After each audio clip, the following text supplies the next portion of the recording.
Всем привет, меня зовут Алина Федорова, добро пожаловать на мой канал. Если вы впервые смотрите мое видео, не забудьте подписаться, также ссылочку на свой инстаграм я оставлю внизу под видео. А сегодня, ребят, для вас у меня мотивационная тема, так как начался новый 2019 год, и я очень хочу, чтобы этот год прошел у вас продуктивно, и чтобы к концу этого года вы были счастливы от того, что вы столько всего сделали, что все ваши цели, мечты осуществились, что все ваши желания, которые вы загадали на этот Новый год, чтобы они все сбылись. Я, безусловно, верю в чудеса, в силу мысли, в визуализацию, в аффирмации. Я все это делаю, это действительно работает. Я когда-то запишу для вас отдельное видео на эту тему, если вам интересно. Но, понимаете, это как в заезженном анекдоте про мужчину, который просил у Бога какой-то выигрыш в лотерею, да, там машину или еще что-то. Он молился, ему молился, а выигрыша этого не было. Когда он уже начал гневаться на него и говорит: да что ж такое, я вот прошу, молюсь, там, днем и ночью, а нет этой машины, и Бог ему говорит: да может ты все-таки лотерейный билет купишь хотя бы. Понимаете, если вы хотите, чтобы ваше будущее как-то изменилось, и чтобы ваш завтрашний день был не таким, как ваш вчерашний день, для этого нужны и новые действия. Вы не можете делать одно и то же изо дня в день, не предпринимая ничего нового и при этом ожидать каких-то чудес. Чудеса бывают, но для этого нужно, я же говорю, хотя бы приложить какой-то минимум усилий, а Вселенная вам потом поможет. Сегодня я с вами поделюсь некоторыми жизненными принципами, которым я следую, которые мне очень помогают в жизни. Первое, что я сделала перед Новым годом, я избавилась от всех ненужных вещей в доме. Мы с мужем выделили один день, когда у нас был выходной, и мы решили выбросить вот все, чем мы не пользуемся. Это всякие, знаете, шкафчики на кухне, где хранится много всего ненужного, какая-то ненужная посуда, какие-то пакеты ненужные, их там 1000 этих пакетов, какие-то странные непонятные вещи, баночки, коробочки, мы все это выбросили. Также в спальне все ненужные вещи, которые у меня были в гардеробе, все, что я не надевала в течение года, все это тоже я сложила в отдельный чемодан, и мы все это сдали в магазин специальный, туда можно приносить вещи, они это перепродают, и все деньги идут на благотворительность. Зачем нужно избавляться от старых вещей? Ну, во-первых, просто приятно находиться в доме, где все чисто, красиво, где все на своих местах. Плюс в доме должны оставаться вещи, которые вас как-то радуют, либо как-то для вас полезны. Если вы понимаете, что у вас какая-то вещь, которую вы вообще в течение года не использовали, никак вас она не радует, вы можете со спокойной душой ее выбросить. И вообще приятно будет вам находиться в пространстве, где любая вещь вам приносит какое-то удовольствие. Это очень круто, и в таком пространстве вы будете и думать яснее, и отдыхать лучше, и работать продуктивнее. Все в этом мире — это энергообмен. Когда вы избавляетесь от какой-то энергии, от всего лишнего из своего жилья, из своего дома, вы таким образом оставляете место для чего-то нового. Какие-то новые события, новые вещи притягиваются в вашу жизнь. А еще у многих людей такое заблуждение. Им кажется, что время, оно просто какое-то резиновое. В году столько дней, год только начался, и они все время любят откладывать все на потом. В году на самом деле сколько? Где-то 52 недели, если я не ошибаюсь. И это не так уж и много. Поэтому для того, чтобы ваши цели действительно достигались, для того, чтобы вы не тратили зря времени и действительно, чтобы вы двигались к чему-то, нужно планировать, нужно составлять список целей. Многие люди знают об этом, наверняка многие составляли цели, но если вы еще не составили свои цели на этот год, я расскажу вам, как сделала это я. Также, возможно, те, кто составил свой список целей, возможно, моя система, как я это делала, вам понравится тоже, вы сможете это тоже под себя адаптировать. Я сделала это в программе Evernote, это очень удобная программа, там можно и ссылки сохранять, и можно таблицы делать, можно картинки сохранять, даже можно аудиозаписи сохранять. Также очень удобно, что можно поделиться своей заметкой, например, с другим человеком. Я делюсь со своим мужем, и, допустим, если это что-то совместные какие-то там цели, еще чего-то, мы можем это вдвоем редактировать. Муж может у себя отредактировать, у меня это меняется. Это очень удобно. Также, если у вас какой-то совместный проект вы ведете с кем-то, это тоже очень удобно. Свои цели на год я расписала таким образом. Я это сделала в виде таблицы. Первая колонка у меня — это сферы жизни. Это там красота, здоровье, это личная жизнь, семья, там развлечения, это бизнес, финансы, мое духовное развитие, это образование там и так далее. В следующей колонке у меня идут непосредственно цели. Я решила сделать их не так уж и много, в среднем это где-то по 4 цели.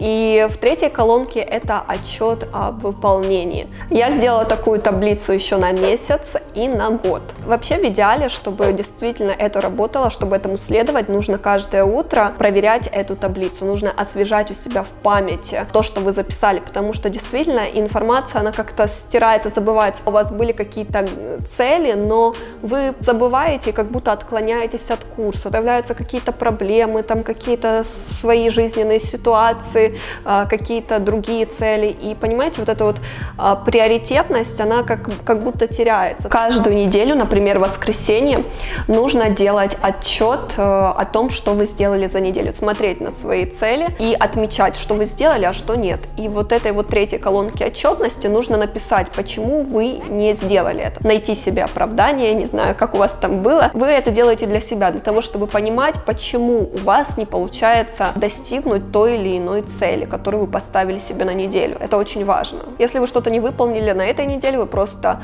переносите эти цели на следующую неделю. Я просто копирую эту таблицу, ставлю заголовок там неделя-2 и переношу уже туда невыполненные цели и записываю новые цели. Также каждый месяц нужно тоже проверять свою таблицу планов на месяц и тоже создавать новую таблицу и, в принципе, по той же схеме все это делать. Можно также записывать планы на день. Допустим, с вечера вы можете составить тоже список дел, которые вам нужно выполнить. Вы их можете уже занести не обязательно там в программу, в таблицу. Можно просто в блокнотике себе примерно написать, что вам нужно сделать. Это тоже очень помогает. Обычно хороший результат — это когда вы сделали где-то там 80% от всех поставленных целей. Знаете, обычно, если вы смогли сделать вот на 100%, если вы выполнили все, это означает, что вам нужно было бы больше запланировать всего, потому что мы всегда должны брать с запасом для того, чтобы у нас всегда было стремление, чтобы мы должны хотеть большего. Если вы видите, что вы слишком мало сделали из того, что вы запланировали, это тоже нужно акцентировать на этом свое внимание,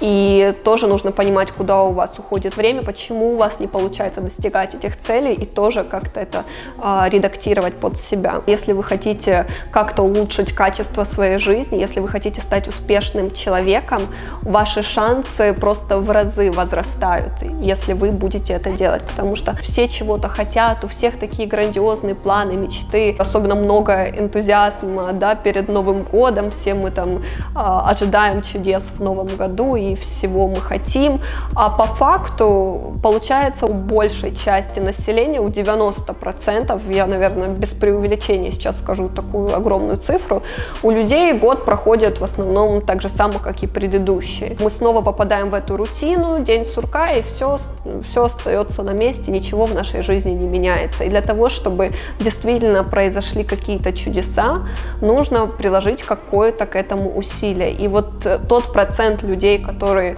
могут вот так вот планировать и которые могут действительно четко соблюдать план, который они прописали, вероятность того, что они достигнут успеха, она очень велика. Все успешные люди это делают. Это становится как привычкой, ты просто к этому привыкаешь, и потом это, в принципе, несложно, легко, ты живешь так. Тем более это очень помогает распределять ваше время, потому что вы расписываете цели по сферам жизни, таким образом у вас не будет каких-то, знаете, перекосов в одну или в другую сторону, потому что если человек слишком сосредоточен на своей карьере и мало внимания уделяет своему здоровью, он не будет успешным, он не будет счастливым. Либо же если человек уделяет много времени там своим родным, семье, с личной жизнью все окей, но с финансами и с бизнесом у него плохо, он несчастлив и он не успешен. И это как раз-таки планирование поможет вам быть успешным и счастливым человеком, когда вы четко знаете, какие у вас цели в каждой сфере жизни, и вы по каждой работаете, вы по каждой стремитесь и улучшаетесь. Также мне еще хотелось бы сказать про привычки. Вообще человек — это просто заложник его привычек. Вся наша жизнь — это наши сплошные привычки. Вы, возможно, даже не осознавали, но если проанализировать то, как проходит ваша жизнь, жизнь, как проходит ваш день. По большей части это все ваши привычки. Вы встаете и делаете определенные какие-то действия, к которым вы привыкли. Конечно же, привычки бывают хорошие и плохие. Наверное, вот суть всего это в том, чтобы наши плохие привычки заменить хорошими. Если в год вы сможете привить себе хотя бы одну хорошую привычку, это будет уже очень круто. За 5 лет вы можете выработать у себя 5 каких-то хороших созидательных привычек. Говорят, что достаточно 3 недели, 21 день для того, чтобы у вас выработалась какая-то привычка. Я не знаю, насколько это правда, в какой-то степени, возможно, да, но на самом деле, чтобы привычка настолько укоренилась у вас, чтобы действительно вы вот соблюдали железно, мне кажется, что 3 недели на самом деле это мало, что вот нужно вот год, мне кажется, практиковать это все время, выполнять одно и то же действие в течение года, чтобы это действительно вот в вас так засело. Допустим, я сейчас выработала у себя привычку, вернее, я вырабатываю ее в процессе. Я начала это еще в прошлом году, заниматься тренировками каждый день. Я это делаю по 30 минут. Если раньше, знаете, я занималась, скажем, более интенсивно, я ходила там по разным тренерам, я занималась кроссфитом, и это были такие более серьезные тренировки, но у меня постоянно была такая проблема, что это происходило нерегулярно. Я могла заниматься вот несколько месяцев регулярно, хорошо, а потом раз, что-то там произошло, там много было работы, какой-то поездка какая-то, и у меня не получалось соблюдать вот эту вот железную регулярность. И тогда я решила вот провести такой эксперимент и заниматься немного, полчаса, но каждый день. И сейчас вот я действительно смотрю, что это работает. То же самое у меня с тем, чтобы всегда смывать косметику перед сном. У меня никогда такого не было, ни разу. Вот я ни разу не помню за всю свою жизнь, чтобы я пришла там со съемки, пришла с какой-то вечеринки, в каком бы я состоянии ни была, насколько бы я ни была уставшая, насколько бы поздно не было, я всегда смою косметику, я всегда нанесу крем. Также я всегда выпью стакан воды с утра, и я всегда там приму какие-то свои витамины, которые я принимаю. У меня есть какие-то определенные вещи, которые вот, я не знаю, что бы там ни случилось, да хоть конец света, я все равно это сделаю. Ваш успех, вот он очень зависит от ваших привычек. И чем больше вы выработаете у себя вот таких вот здоровых, хороших привычек, тем успешнее и счастливее вы будете. Также я бы вам очень советовала в этом году тренировать свою осознанность.